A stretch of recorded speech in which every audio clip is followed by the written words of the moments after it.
All Lora and Mirabel wanted was a simple game of truth or dare. Just something fun to pass the night. But they had no idea that one decision would change everything. Music shook the walls of Mirabel's parents' mansion. Downstairs, teenagers laughed, danced, and drank without a care in the world. The house was already a mess. Empty cups covered the floor. Pizza boxes were stacked near the kitchen. Upstairs, the two girls sat alone in a quiet room, laughing, whispering, completely unaware of the danger forming around them. Mirabel and Lora were best friends, but they couldn't be more different. Mirabel lived without fear. She took risks. She loved attention.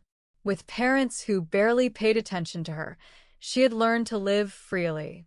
Lora was the opposite. Quiet, reserved. A pastor's daughter. Strict rules. Strict home. Everyone expected her to behave perfectly. That night, those differences were about to matter. They both were having fun, playing games. Mirabel already thinking of her next idea. "Let's play another game, Lora," she insisted, her eyes bright with excitement. Truth or dare? She knew Lora hated that game. It always made her uncomfortable. But Mirabel didn't care. She just wanted fun before Lora returned to college, and before their time together became rare again. For Mirabel, it was just a game. For Lora, it felt risky. Mirabel kept insisting until Lora finally gave in. "Fine, just stop begging," Lora said with a small sigh. A grin spread across Mirabel's face. "Truth or dare?" she asked again, her voice full of mischief. "Dare," Lora answered reluctantly. Mirabel smiled wider. She tore a small piece of paper, wrote something quickly, folded it, and handed it to Lora. "Don't open it yet," she said teasingly. Lora narrowed her eyes, but didn't argue. Then it was her turn. "Truth or dare?" Lora asked calmly. "Dare," Mirabel said immediately. Lora took another piece of paper and wrote something down, her expression unreadable as she folded it carefully. Lora was about to open her paper when Mirabel stopped her immediately. "Wait," she said quickly. A small smile tugged at her lips. "Let's make it more real." Before Lora could respond, Mirabel opened a drawer and pulled out a small knife. Lora froze. Mirabel didn't hesitate. She made a small cut on her own hand. Lora stared at her in confusion. "Mirabel, what are you doing?" "Just a little commitment," Mirabel said lightly, as if it meant nothing. Lora didn't like it. She didn't want to take it further. But she also wanted the game to end, and it didn't seem like a big deal. At least, that's what she thought. Slowly, she gave in. Mirabel made a small cut on Lora's hand, too. Then she pressed their palms together. "I must complete my dare," Mirabel said suddenly. Her tone was unusually serious. Then she told Lora to repeat the same words. Lora raised a brow and studied her friend for a moment. Something about this felt strange, but she didn't want to make it a big issue. With a small eye roll, she repeated the words flatly. "I must complete my dare." The moment the words left their mouths, Mirabel smiled faintly. "Good," she said. Then she reached forward. "Now let's open our papers." Lora unfolded her paper slowly. Her eyes scanned the words silently at first. At first, she didn't react. Then she let out a short laugh. "Mirabel, are you crazy?" she asked, shaking her head in disbelief. Mirabel didn't laugh with her. "Read it out loud," she insisted. Lora frowned. "No." Her voice was sharper now. "Read it, Lora," Mirabel pressed. Lora scoffed and finally held up the paper. "You want me to tell my parents I'm pregnant and pin it on a guy?" she said. Disbelief filled her voice. Then she laughed again, like it was the most ridiculous thing she had ever heard. Mirabel didn't smile. You said dare, she replied simply. You have to do it. The air between them shifted. Lora shook her head, still laughing as she tried to brush it off. Then she tilted her head slightly. Fine, then you read yours too. Her tone was challenging now. Let's see how crazy you are. Mirabel unfolded her paper confidently. At first, she smirked, but the expression slowly faded as she kept reading. Lora noticed immediately. What? She asked with a small grin. Mirabel looked up. You're insane. Lora folded her arms proudly. Read it. Mirabel sighed dramatically before finally speaking. Tell Jeremiah that you love him. For a second, silence filled the room. Then Lora burst into laughter. Oh, this is perfect, she said immediately. Mirabel rolled her eyes, already regretting agreeing to the game. You know I'm never doing that. But you have to, Lora reminded her with a teasing smile. A dare is a dare. In the end, Mirabel decided they should cancel the dares altogether, because clearly neither of them was actually willing to do what had been written on those papers. At least that was what they believed. What neither of them knew was that their willingness had never mattered in the first place. As midnight drew closer, the excitement of the night slowly faded. The music downstairs became quieter. Guests began leaving the mansion one after another until the party finally came to an end. Not long after, Lora headed home. She slipped quietly into her room, careful not to alert her parents. Before long, both girls went to bed completely unaware that the game was far from over. The next morning, Lora woke up early as usual. She said her prayers, arranged her bed, and quietly went through her normal morning routine while the rest of the house remained silent. Everything felt normal, until she stepped into the bathroom. The moment her eyes landed on the mirror, her body froze. A scream escaped her lips instinctively, but she quickly covered her mouth before anyone could hear her. Written boldly across the mirror in what looked like blood were 5 chilling words. I must complete my dare. Lora's heart slammed violently against her chest. Her breathing became uneven as fear rushed through her body. She stared at the mirror with wide, terrified eyes, unable to move. But she was suddenly forced back to reality by a loud voice. Lora. It was her mother, Mrs. Ruth Bennett, calling from outside her door. A knock followed immediately after. Her mother scolded her for still not coming downstairs before handing her a list and some money with strict instructions to go to the store quickly. Even after her mother left, Lora remained shaken by what she had seen. But when she returned to the bathroom to finally take her shower, she froze again. The mirror was clean. Spotless. Not a single red stain. Not a single word. Lora slowly stepped backward, her mouth slightly open in disbelief. Fear, confusion, and shock collided inside her at once. Yet somehow, she convinced herself that maybe she had imagined everything. Lora moved through the store quietly, going from shelf to shelf as she picked the items her mother had written on the list. One by one, she dropped them into her cart, trying her best to ignore the uneasiness still lingering in her chest. When she was finally done, she headed toward the cashier and paid for everything. But the moment she looked up, her blood ran cold. There it was again. I must complete my dare. The same horrifying message appeared boldly across the cashier's forehead, written in what looked like blood. Lora froze instantly. Her breathing stopped. For a terrifying moment, she could do nothing except stare. Ma'am, are you okay? The cashier asked with visible confusion. Lora blinked rapidly and looked away at once. The writing was gone. She quickly grabbed her bags and hurried out of the store. Still shaken by what had happened, Lora tightened her grip on the shopping bags and hurried toward the exit. But just before stepping outside, her eyes landed briefly on someone across the parking lot. A man. Tall. Familia. For a second, she slowed down. It took her a moment to recognize him. Autumn. One of the most talked about boys in her college. Even from a distance, there was something naturally noticeable about him. The kind of person people always seemed drawn to without explanation. Lora had seen him around campus countless times before, but they had never truly spoken. Their eyes never met, and she didn't stop walking. Within seconds, she pushed the thought aside and continued home, more focused on the terrifying things happening around her than some familiar face from school.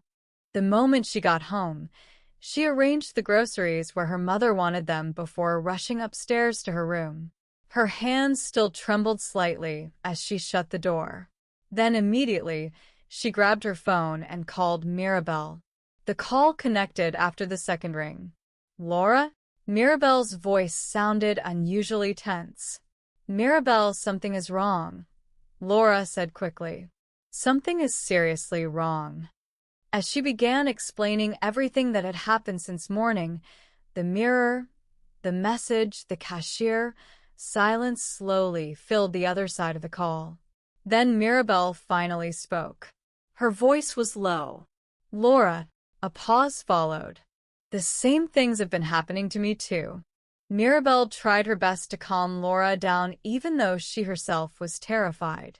Because deep down, she had already started realizing something disturbing. The only way for things to return to normal was to complete the dares. "Lora, I think we have to do them," Mirabel said carefully. Lora immediately shook her head. "There's no way I'm telling my parents I'm pregnant," she replied at once. "They'll disown me." Fear was already creeping into her voice again. But Mirabel kept trying to reason with her.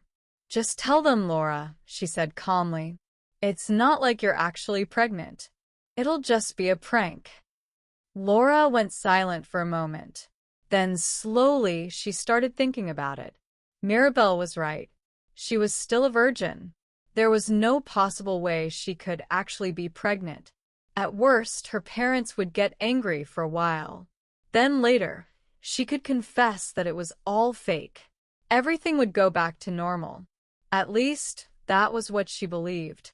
Little did she know, things were about to become far more complicated than either of them imagined. After ending the call, Lora stood still for a few seconds, trying to calm the fear inside her. Then, before she could change her mind, she walked straight toward her parents' room. She knew if she overthought it any longer, she would lose the courage completely. Her heart pounded loudly with every step. By the time she reached the door, her palms were already sweaty. Slowly, she raised her hand and knocked. A few seconds later, the door opened. Her mother stood there. "Lora," her mother asked with slight surprise. "Is something wrong?" For a moment, Lora almost backed out. Almost. But then the words from the mirror flashed through her mind again. "I must complete my dare." Her throat tightened instantly. "Mom, can I talk to you and Dad?" she asked quietly. The seriousness in her voice immediately caught her mother's attention. Within minutes, both of her parents were seated in the room, staring at her with concern. Lora sat across from them, her fingers nervously twisting together on her lap. Her father noticed it immediately. "What is it?" he asked firmly. Lora swallowed hard. Her heartbeat became painfully loud in her ears. Then finally, "I am pregnant." "What did you just say?" Her father's voice came out sharp and disbelieving, as though he refused to accept what he had just heard. Beside him, Mrs. Ruth Bennett sat frozen in complete shock. For a moment, silence swallowed the room. Lora felt her chest tighten painfully, but she had already started. There was no turning back now. Slowly, she forced the words out again. "I am pregnant." The words hit the room like a bomb. "You're pregnant," her father repeated, rising to his feet immediately. Disbelief quickly turned into anger. "Lora Bennett, have you completely lost your mind?" he thundered. "After everything we taught you? After the way we raised you?" Lora lowered her gaze instantly, unable to look either of her parents in the eyes. Her hands trembled violently on her lap. Beside her father, Mrs. Ruth Bennett was already in tears. "Oh God," she cried softly. "Lora, how could you do this to us?"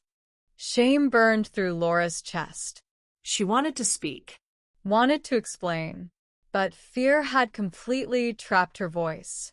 "You have brought disgrace into this family," her father continued angrily. "Do you even understand what people will say?" Lora's breathing became uneven. Then suddenly, his voice sharpened again. "Who is responsible?" The question hit her hard. And instantly, panic flooded her mind. Because she realized something terrifying. She never thought that far. The dare had said to pin it on a random guy. But she had been so focused on saying the words that she never stopped to think about who the random guy would actually be. Her mind went blank. "Answer me," her father barked. Lora swallowed hard. I don't know." "What do you mean you don't know?" he snapped furiously. Tears gathered in her eyes immediately. Fear tightened around her chest as her father stepped closer. "Who is responsible for this?" he demanded again. Lora could barely breathe. Before she could finish, her father suddenly raised his hand in anger. And out of pure fear, the first name that entered her mind escaped her lips. Autumn. The moment the name left her mouth, Lora flinched violently and covered her face with both hands, expecting the slap to land at any second. But it never came. Heavy silence filled the room instead. Her father slowly lowered his hand and turned away from her. He began pacing across the room, trying desperately to control his anger. Mrs. Ruth Bennett wiped her tears quickly before looking back at Lora in confusion. "Who is Adam?" she asked shakily. "Do we know him?"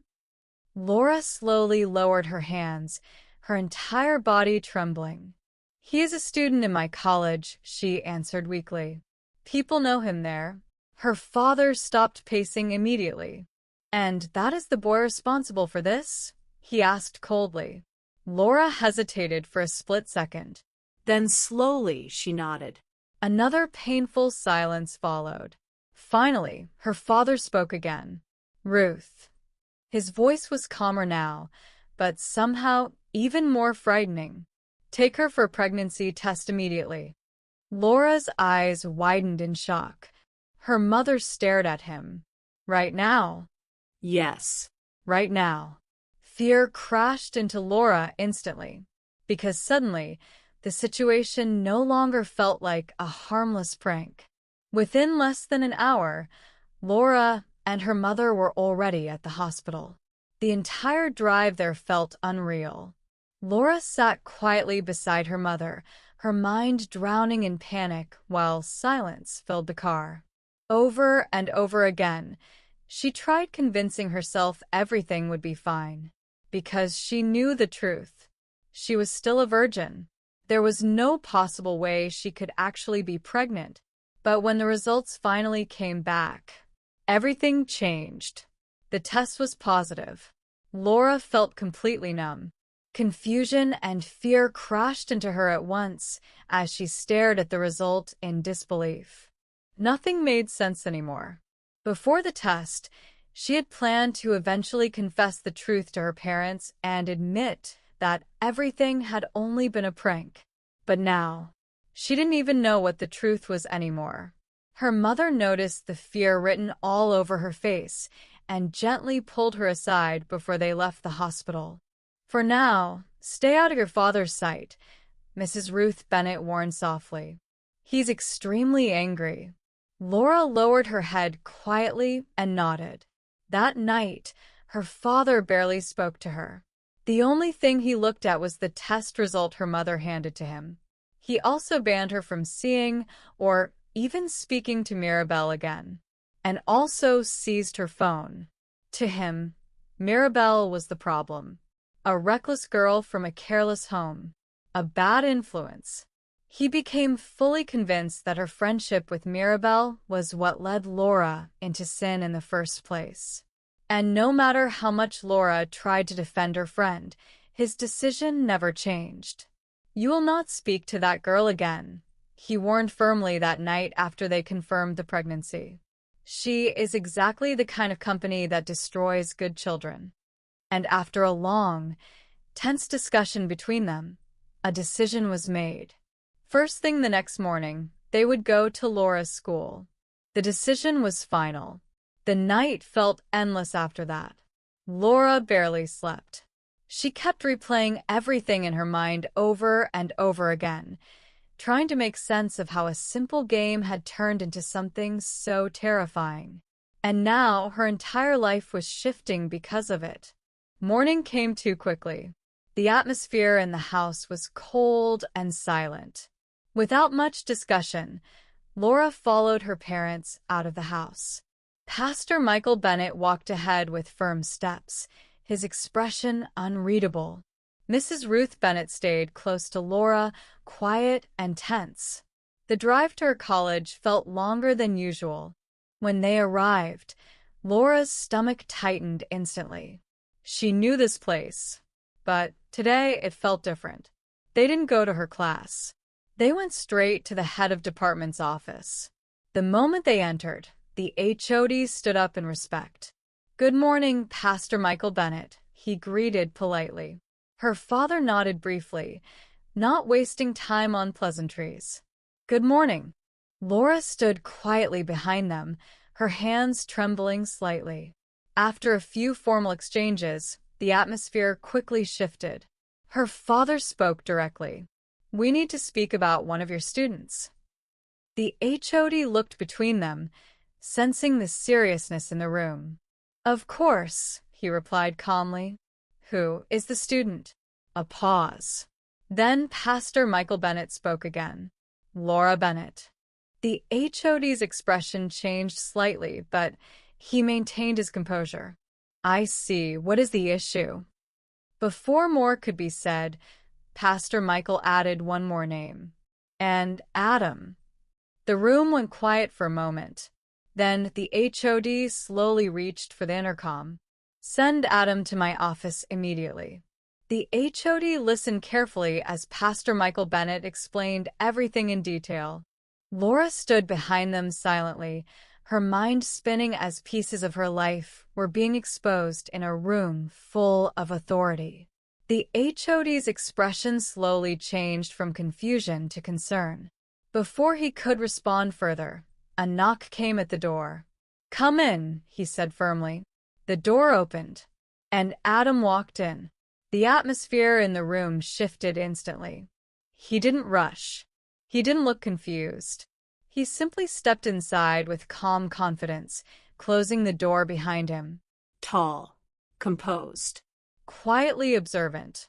His eyes moved across the room once, taking in Pastor Michael Bennett, Mrs. Ruth Bennett, the HOD, and finally Lora standing behind them.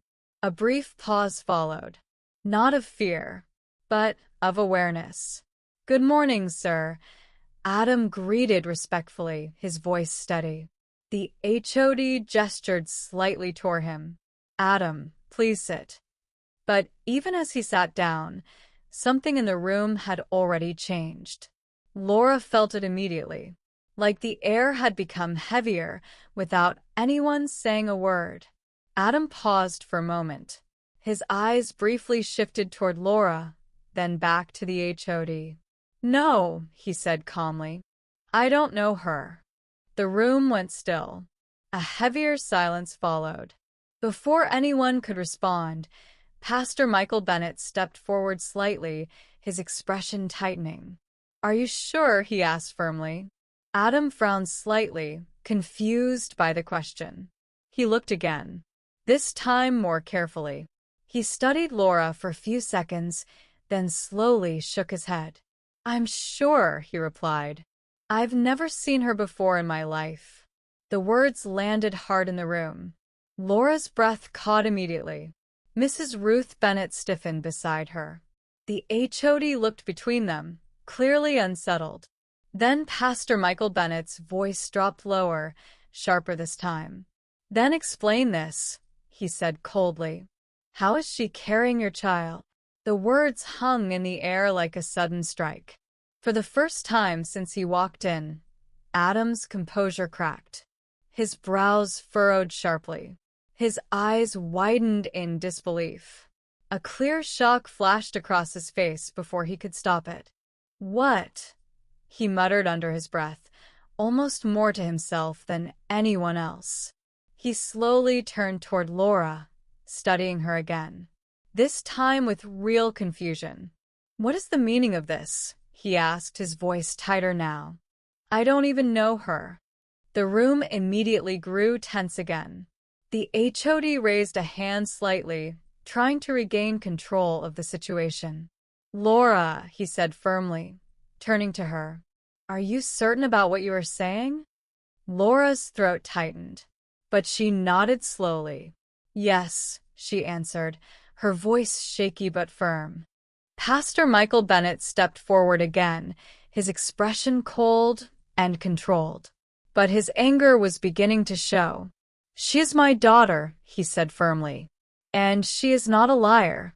His eyes shifted to Adam. So, I will ask you one final time, he continued. Are you ready to own up to your responsibility? Adam stood still for a moment, trying to process everything that had just been thrown at him. Nothing made sense. Not the accusation. Not the certainty in their voices. Not even the girl standing behind them. He exhaled slowly, then finally spoke. Sir, can I speak to her alone?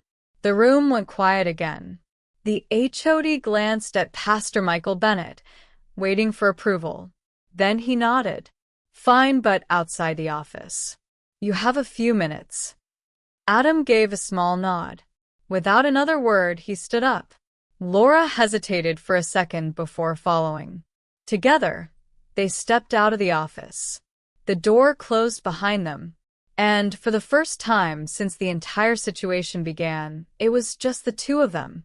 Outside the office, the hallway felt quieter, but the tension was even heavier. Adam turned fully to face Lora. His expression was no longer just confused. It was sharp now, focused. What is going on? He asked firmly. Who are you, really? Lora said nothing. Her lips parted slightly, but no words came out. Adam took a small step closer. Trying to understand what was happening, Adam lowered his voice slightly. We don't even know each other, he continued. We've never spoken before. So, why are you doing this? Silence. Lora lowered her gaze immediately. Adam exhaled slowly, frustration beginning to show for the first time. Do you want money? He asked bluntly. No response. How much? He added. Tell me. Whatever it is, I'll pay it. Just end this nonsense. Still, Lora remained silent. Adam studied her carefully now. Something about her fear didn't match manipulation, but the situation itself made no sense. He straightened slightly. You have one more chance, he said coldly. Be honest with me. Still Lora remained silent. Adam's jaw tightened. Then he let out a short, controlled breath. Fine, he said finally. If you want to play games, then we'll play games. And true to his word, everything became a game.